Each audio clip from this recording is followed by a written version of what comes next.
ဖျက်သီးတစ်လုံးရှိုံနဲ့နွေရာသီရဲ့အပူဒဏ်ကိုတင်ရင်ဆိုင်နိုင်ပါပြီ။ပူပြင်းတဲ့ရာသီဥတုနဲ့အမြဲလိုလိုရင်ဆိုင်နေရတဲ့မြန်မာနိုင်ငံသားတွေအတွက်ဖျက်သီးဟာအရသာရှိုံသားမကပဲနဲ့ကျန်းမာရေးအတွက်ပါအမကန်အကျိုးကျေးဇူးတွေပေးစွမ်းနိုင်တဲ့အသည့်တစ်မျိုးဖြစ်ပါတယ်။ဖျက်သီးမှာရေဓာတ်62ရာခိုင်နှုန်းအထိကိုပါဝင်တာကြောင့်ရေဓာတ်ခမ်းခြောက်မှုကိုလည်းထိထိရောက်ရောက်ကိုမှကာကွယ်ပေးနိုင်ပါတယ်။အထူးသဖြင့်ကတော့ပူပြင်းတဲ့ဒေသတွေမှာနေထိုင်သူတွေအတွက်ဖျက်သီးဟာအပူဒဏ်ကိုကာကွယ်ပြီးတော့ခန္ဓာကိုယ်ကိုအေးမြတ်လန်းဆန်းစေတဲ့တဘာဝအချိုရည်တစ်ခွက်လိုပါပဲ။ချွေးထွက်များတဲ့ခါမှာဆုံးရှုံးသွားတဲ့ရေဓာတ်နဲ့အရေးပါတဲ့ဓာတ်စားဓာတ်တွေကိုပြန်လည်ဖြည့်တင်းပေးနိုင်တာကြောင့်နွမ်းနယ်မှုကိုလည်းရှော့ချပေးပြီးတော့တနေ့တာလုံးလန်းဆန်းတက်ကြွစေပါတယ်။ဒါပြင်ကမှဖျက်သီးဟာလည်းအသေးရောဂါရှိတဲ့သူတွေအတွက်အထူးတင်တော်တဲ့ဓာတ်စာတစ်မျိုးပါ။မြန်မာတိုင်းရင်းစေးပညာရာကတော့အသေးကြီးခြင်းအသေးမှအပူငုံခြင်းစားတဲ့ဝေဒနာတွေအတွက်ဖျက်သီးရဲ့အေးတဲ့ဟာအလွန်ကိုမှအစွမ်းထပ်ပါတယ်။ဖျက်သီးမှာပါဝင်တဲ့စီထရူလင်းဆိုတဲ့ဓာတ်ပေါင်းဟာလေခန္ဓာကိုယ်ထဲမှာအာဂျီနင်းဖြစ်ကိုမှပြောင်းလဲသွားပြီးတော့အသေးတွေကအစိတ်တောက်တွေကိုဖယ်ရှားရမှာလည်းကူညီပေးပါတယ်။ဒါပြင်ကမှအသေးရောင်ရမ်းမှုကိုလည်းရှော့ချပေးနိုင်တာကြောင့်အသေးရောင်ရမ်းခြင်းနဲ့အသေးအစီဖုံခြင်းကိုလည်း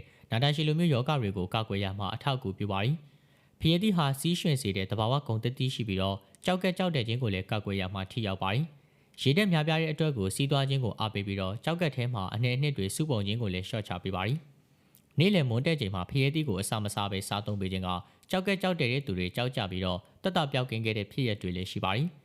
တေးကြီးအေးကြောက်တဲ့သူတွေကြောက်ရှိတဲ့သူတွေအတွက်ဖျက်သီးဟာလည်းတဘာဝရဲ့လက်ဆောင်တစ်ခုပါပဲ။ဒါတွေမကသေးပါဘူး။ဖျက်သီးမှာလိုက်ကိုပင်းလိုမျိုးဓာတ်တိုးဆန့်ကျင်ပစ္စည်းတွေဗီတာမင် C နဲ့ပိုတက်ဆီယမ်တို့လိုနှလုံးကျန်းမာရေးအတွက်အရေးပါတဲ့အာဟာရဓာတ်တွေပါဝင်ပါတယ်။လိုက်ကိုပင်းဟာလည်းသွေးတိုးကိုရှော့ချပေးနိုင်ပြီးတော့သွေးကြောတွေကျန်းမာရေးအတွက်ကူညီပေးပါတယ်။ပိုတက်ဆီယမ်ကတော့သွေးပေါင်ခြင်းကိုထိန်းညှိပေးပြီးတော့နှလုံးခုန်နှုန်းကိုပုံမှန်ဖြစ်အောင်လို့ကူညီပေးတဲ့အတွက်နှလုံးရောဂါဖြစ်ပွားနိုင်ခြင်းကိုလည်းအတက်နိုင်ဆုံးရှော့ချပေးနိုင်ပါတယ်။ဟုတ်ပါတယ်။ဖျက်သီးရဲ့အယောင်အသွေးကိုဖြစ်ပေါ်စေတဲ့လိုက်ကိုပင်းဟာအစွမ်းထက်တဲ့ဓာတ်တိုးဆန့်ကျင်ပစ္စည်းတစ်ခုဖြစ်ပါတယ်။လိုက်ကိုပင်းဟာလည်းခန္ဓာကိုယ်ရင်းကဆဲတွေကိုဖျက်ဆီးစေတဲ့ free radical တွေကိုတိုက်ဖျက်ပေးနိုင်တဲ့အတွက်အသေးကင်ဆာစီးကျိတ်ကင်ဆာနဲ့ဥမာကြီးကင်ဆာအပါအဝင်ကင်ဆာရောဂါမျိုးမျိုးဖြစ်ပွားနိုင်ခြေကိုရှော့ချပေးနိုင်တယ်လို့သုတေသနပြုချက်တွေကဖော်ပြထားပါတယ်။ဖျက်သီးမှာရေဓာတ်များပြားပါဝင်တယ်လို့အမြင့်တက်အနှဲငယ်လည်းပါဝင်တာကြောင့်အစာချေစနစ်ကိုကောင်းမွန်စေပါတယ်။ဝမ်းချုပ်ခြင်းကိုလည်းကာကွယ်ပေးပြီးတော့ဥလန်းကြောင်းလှုပ်ရှားမှုတွေကိုလည်းပုံမှန်ဖြစ်စေပါတယ်။ဒါပေမဲ့လို့ဝမ်းမီငိမ့်တက်တဲ့သဘာဝရှိတာကြောင့်ထမင်းမစားမီကြိုတင်မစားသုံးမိဖို့တော့တတိထားတင်ပါတယ်